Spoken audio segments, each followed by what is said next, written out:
Mr.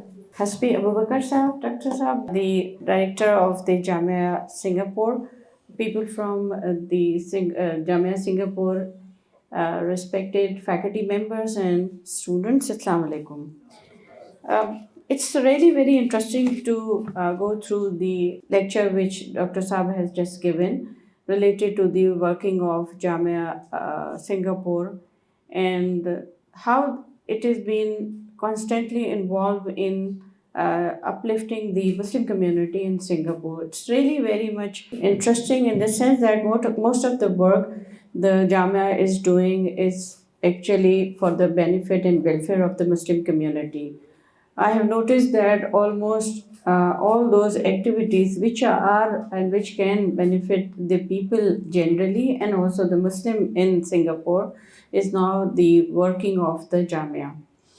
And I was actually more interested in knowing that what are different challenges which the Muslim community is facing, and as you have mentioned that there are a number of the issues which have now been the socio-economic and politically that has been handled by the Muslims in Singapore, especially related to the economic matters like job opportunities, and education. Because what we have seen in most of the other countries, not really in Singapore, but other European and North America, that there is a very systematic discrimination which Muslim community face in those communities. It's not only that they have been denied of the higher education they are given, but some of the important and sensitive issues or the subjects, Maulana Abdul Alim and Shah Ahmad Norani, they have a great contribution into the Pakistani society as well.